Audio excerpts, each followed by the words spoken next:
নমস্কার প্রিয় বন্ধুরা, welcome back to my channel Champa Rannaghar. আজ আমি আপনাদের সঙ্গে শেয়ার করব দুর্দান্ত স্বাদের কুমড়োর নিরামিষ রেসিপি, একদম পেঁয়াজ রসুন ছাড়া। তার জন্য দেখুন একদম কচি কুমড়ো আমি নিয়ে নিয়েছি। আর কুমড়োটাকে দেখুন পেছনটা বেশ সবুজ আছে। এখন কুমড়োটাকে আমি কেটে নেব। একদম অল্প খোসা রেখে রেখে কাটবো। দেখুন একটু খোসা রেখে রেখে আমি কেটেছি, দেখতেই পাচ্ছেন। প্লিজ বন্ধুরা প্রথম থেকে শেষ পর্যন্ত ভিডিওটি দেখবেন, ভিডিওটি কিন্তু বেশ দারুণ। আর দেখুন এগুলো একটু বড় বড় করে কিন্তু কুমড়োটা কেটে নিয়েছি। এখন একটা স্পেশাল মশলা তৈরি করব, তার জন্য কড়া বসিয়ে দিয়েছি আর দিয়েছি 2 থেকে 3 ফোঁটা মতো সর্ষের তেল। অবশ্যই একটু সর্ষের তেল এখানে দিতে হবে। এর মধ্যে দিয়ে দেবো আমি সাদা তিল। হ্যাঁ বন্ধুরা, আজকের রান্নাটা তৈরি করে দেখাবো সাদা তিল দিয়ে। এত দুর্দান্ত স্বাদের হয় এই সাদা তিল দিয়ে কুমড়োর রেসিপিটি, আপনারা না খেলে বুঝতে পারবেন না। এখন সাদা তিলটাকে তেলের মধ্যে একটু নাড়াচাড়া করে দিয়ে দিচ্ছি 4 থেকে 5টা কাজু বাদাম। এখানে আপনারা চীনা বাদামও ব্যবহার করতে পারেন, আবার সাদা তিল যদি না থাকে সেক্ষেত্রে কিছু পোস্তদানাও ব্যবহার করতে পারেন। এখানে দিয়ে দিচ্ছি একটা গোটা টমেটো আর কাঁচা লঙ্কা। এগুলোকে একটু নাড়াচাড়া করে ঢাকা দিয়ে রাখবো টমেটোটা একটু নরম হওয়ার মতো জন্যে। আর কাঁচা লঙ্কাটা এখানে এমনই ব্যবহার করতে হবে, কাঁচা লঙ্কার ঝালে যেন তরকারিটা ঝাল হয়। তবে বন্ধুরা, পোস্ত দানা দিয়ে কুমড়ো খেতে একরকম লাগে, আর তিল দিয়ে কুমড়োর তরকারি খেতে আর এক রকম লাগে। ভাত, রুটি, পরোটা সব কিছুর সঙ্গে আপনারা এই তরকারিটি খেতে পারবেন। এখন ঢাকাটা খুলে নিয়েছি। আর দেখুন সাদা তিল, টমেটো, কাজু বাদাম, কাঁচা লঙ্কা আমার একটু ড্রাই রোস্ট হয়ে গেছে। তবে মাথায় রাখবেন তিলটা যাতে পুড়ে না যায়। আমার কিন্তু লালচে টাইপের ভাজা হয়েছিল। এবার ওই কড়াইতে আবারও একটু তেল দিয়ে দিলাম, দিয়ে এখন আলু দিয়ে দিচ্ছি। এখানে চৌকো চৌকো করে একটা বড় সাইজের আলুকে আমি কেটে নিয়েছি।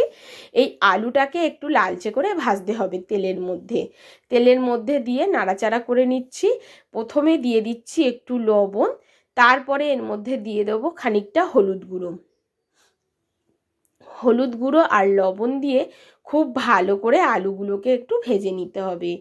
আলুগুলো ভাজা করে আমি তুলে নিয়ে ফিরে আসছি। প্লিজ বন্ধুরা আমার সঙ্গে থাকবেন আর আমার পাশে থাকবেন, প্রথম থেকে শেষ পর্যন্ত ভিডিওটি দেখবেন বন্ধুরা। না হলে কিন্তু কোনো স্টেপ যদি আপনারা মিস করেন তাহলে হয়তো এই রেসিপির টেস্টটা এত সুন্দর আসবে না। কি পদ্ধতিতে আমি কিভাবে এই রান্নাটি করেছি, তবে রান্নাটি কিন্তু খুবই সহজ সরল। আলুটা ভেজে তুলে নেওয়ার পরে কুমড়োগুলোকে দিয়ে দিচ্ছি তেলের মধ্যে। কুমড়োগুলোকেও একটু লালচে করে ভেজে নেবো। মাথায় রাখবেন যেহেতু কচি কুমড়ো, তার জন্যে কুমড়োটাকে কিন্তু একটু বড় বড় করে কাটতে হবে আলুর তুলনায়। এবার এই কুমড়োটাকেও আমি একদম একটু লালচে করে ভেজে নেব। হাই ফ্লেমে ভাজতে হবে, কুমড়োগুলো যাতে গলে না যায়। আপনারা কি এইভাবে কখনো কুমড়োর তরকারি করে খেয়েছেন বন্ধুরা? না খেয়ে থাকেন অবশ্যই এই রেসিপি দেখে একবার অন্তত বাড়িতে বানিয়ে দেখবেন। এখন দেখুন যে তিলগুলো ড্রাই রোস্ট করে নিয়েছিলাম, তিল, বাদাম, টমেটো, কাঁচা লঙ্কা, সেটাকে আমি খুব ভালো করে একটা মিহি পেস্ট বানিয়ে নেব। আর এদিকে দেখুন কুমড়োটাকেও আমার ভাজা হয়ে গেছে লালচে করে। এখন কুমড়োগুলোকে তুলে নেব। ঠিক এই রকম লালচে করে ভাজতে হবে, তবেই কিন্তু কাঁচা কুমড়োর একটা যে গন্ধ হয় সেটাও চলে যাবে, আর তরকারিটা খেতেও ভীষণ স্বাদের হবে।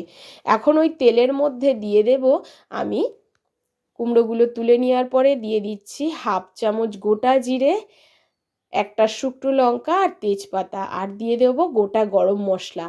এবার খুব ভালো করে 30 থেকে 40 সেকেন্ড মতো এগুলোকে একটু ফোড়নগুলোকে নাড়াচাড়া করব। যখন একটা সুন্দর গন্ধ বেরোবে তখন দিয়ে দেবো যে তিল, টমেটো আর কাঁচা লঙ্কা, কাজু বাদাম বাটাটাকে কড়ার মধ্যে দিয়ে দিতে হবে। দিয়ে খুব ভালো করে এটাকে কষাতে হবে যতক্ষণ না মশলা থেকে তেল ছাড়ে।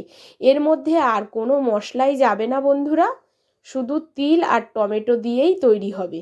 আর দিয়ে দিচ্ছি এর মধ্যে হলুদ গুঁড়ো আর কাশ্মীরি লঙ্কার গুঁড়ো একটু কালারের জন্যে, যাতে দেখতে ভালো হয়। তবে আপনারা চাইলে এখানে কাশ্মীরি লঙ্কার গুঁড়োটাকে স্কিপ করতে পারেন। এখন খুব ভালো করে এই মশলাটাকে কষিয়ে নেব যতক্ষণ না এই মশলা থেকে তেল ছাড়ে।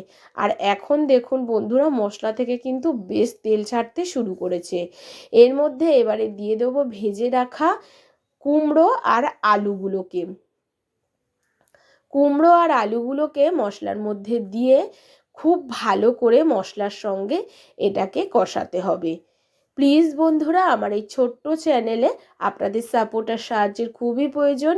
প্লিজ পাশে থাকবেন আর সাপোর্ট করবেন। আর এই রকম সহজ সহজ রান্না পেতে অবশ্যই চ্যানেলে লক্ষ্য রাখবেন। অনেক তো ফুলকপি, বাঁধাকপি, সিম, শীতের সবজি অনেক খাওয়া হয়েছে, তবে আজ কিন্তু কুমড়োর এই রেসিপি দিয়ে পুরো এক থালা ভাত কিন্তু আপনি খেয়ে নিতে পারবেন। এখন দিয়ে দিচ্ছি পরিমাণ মতো একটু লবণ। লবণটাকে দিয়ে আবারও একটু কুমড়ো আর আলুটাকে কষিয়ে নিচ্ছি মশলার সাথে। তবে আলু কুমড়োটা কিন্তু বেশ কষানো হয়ে গেছে। আর দেখুন সাইড দিয়ে কিন্তু বেশ তেল ছাড়তেও শুরু করেছে। এবারে দিয়ে দেবো এর মধ্যে পরিমাণ মতো জল। মিক্সির জারটা ধুয়ে একটু জল দিয়ে দিচ্ছি, তবে এখানে খুব বেশি জল দেওয়ার প্রয়োজন নেই বন্ধুরা, একটু মাখো মাখো রান্না হবে। দেখুন এবারে একটু নাড়াচাড়া করে ঢেকে দেবো। ঢেকে দিলে কুমড়ো আর আলুটা খুব তাড়াতাড়ি সিদ্ধ হয়ে যাবে। তার জন্য একটু ঢেকে ঢেকে লো ফ্লেমে রান্না করব। ঢেকে লো ফ্লেমে রান্না করলে বন্ধুরা তরকারির টেস্ট কিন্তু ভালো আসে। এবার এটাকে ঢাকা চাপা দিয়ে দিয়েছিলাম প্রায় 3 থেকে 4 মিনিটের জন্য। ঢাকাটা খুলে নিচ্ছি 4 মিনিট পরে আর দেখাচ্ছি কেমন হলো। দেখুন কত সুন্দর সাইড দিয়ে তেল ছাড়তে শুরু করেছে আর খুব সুন্দর কিন্তু একটা গন্ধ আসছে বন্ধুরা। এটা বাড়িতে না বানালে আপনি বুঝতে পারবেন না যে কি সুন্দর গন্ধ বেরিয়েছে। এখন একটা আলু ভেঙে আপনাদেরকে দেখিয়ে দিচ্ছি। আলুও সেদ্ধ হয়ে গেছে আর কুমড়ো তো সেদ্ধই হয়েই গেছে, তাও একটু ভেঙে আপনাদেরকে আমি দেখিয়ে দেবো কুমড়োটা। যারা পেঁয়াজ খান অবশ্যই এখানে যখন মশলাটা কষাবেন তার আগে একটু পেঁয়াজ দিয়ে পেঁয়াজটাকে লাল লাল করে ভেজে তারপরে মশলাটা দিয়ে কষাবেন। এবারে এর মধ্যে দিয়ে দিচ্ছি একটু চিনি। স্বাদের ব্যালেন্সটা বজায় রাখার জন্য দিয়ে দিলাম একটু চিনি। এখন আমাদের রেসিপিটি একেবারে রেডি হয়ে গেছে, খুব সুন্দর একটা গন্ধ বেরোচ্ছে। এরপরে এর উপর দিয়ে একটু ছড়িয়ে দেবেন কাঁচা তেল, সর্ষের তেল। যদি আপনি মনে করেন সর্ষের তেল দেবেন, যদি মনে করেন নাও দিতে পারেন। আমি দিইনি, যেহেতু এটা রুটি পরোটা দিয়ে খাবো বলে। ভাত দিয়ে খেলে অবশ্যই একটু কাঁচা সর্ষের তেল দেবেন। আর এখন দেখুন আমি একটা পাত্রে তুলে নিয়েছি। কেমন হয়েছে অবশ্যই কমেন্ট করে জানাবেন বন্ধুরা।